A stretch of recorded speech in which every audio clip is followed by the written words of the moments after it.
So recently announced as technical consultant for Brazil. How did that come to happen? You know, it's amazing because you asked that question, and I wish I could just pinpoint one thing. But I think it's the time where women's basketball is, in the world, in different pockets of the continents, and what's needed. And I think I've always had a little bit of a foot in the door internationally. And honestly, I've had some experience with some Brazilian players, and I understand the passion that's there and what goes into it.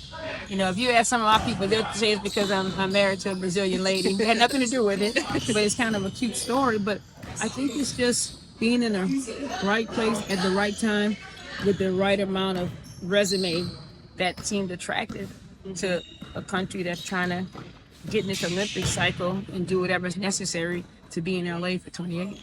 Of course, there's an important tournament coming up for Brazil right now in August in Rwanda. What is going to be your role for this tournament, and how are you going to be working with Coach Bruna to get Brazil to where it has to be? And the interesting thing about this whole process is, I say from the beginning, I have to be where my feet are right now. And so it's less in that capacity. It's more of a macro role in consulting and learning and lending my ears and my eyes to the process. So as time shifts and I'm available to be more available, when our season's over, it's really me laying the groundwork and foundation and learning. So it's more about that. How does that work now? Like when it comes to the practical side of it, how is your communication? How do you offer that technical consultancy? Well, that's in the preliminary stages. I'll be quite honest with you, and I was upfront about that. The thing about it is, I can feel Brazil has a plan. I feel it, and I'm not even there. And whatever that motivation is. Be it the youth movement, be it wanting to be back on the big stage, different people that are involved with it. And my little involvement, I can feel that excitement.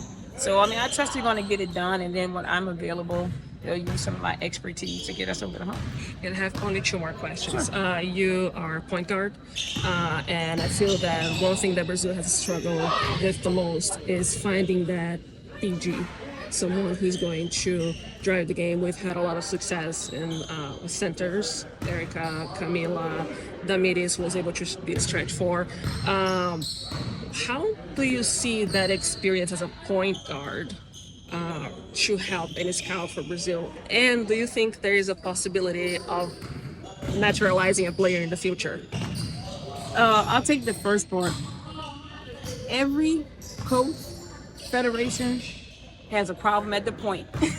I'm serious. It's a premium position. And if people can play it and own it and grow in it, they'll have a long career. Mm-hmm. And if people can transition to it as a two and be a backup one, they'll have a long career. So I'll say that.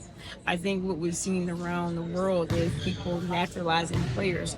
And I would think that's on the horizon for every organization. I'm not in those discussions at this moment, but I think everything's on the table. Okay. And just, have you been to Brazil recently? When are you going to Brazil? When are you going to meet the players? And is there a potential, is it a transition plan for you to potentially get the head coach role? I'll take the first part. I normally go when our season's over anyway. We usually go, one year is a little bit earlier, but we usually go for about a month in October. It may change this year depending on what's needed. But the biggest factor is going to be when this season will end. I hope it's very late October when we go. But we normally go around the 20-something, the end of October, and spend some time. So those are the windows that I gave in terms of my availability. And just, so how does your wife and your friend, I know you're close to Erica and Fabio, who is an agent who has players here in the Storm. Mm-hmm. How are your friends and family in Brazil feeling about you taking this role? It's a big thing.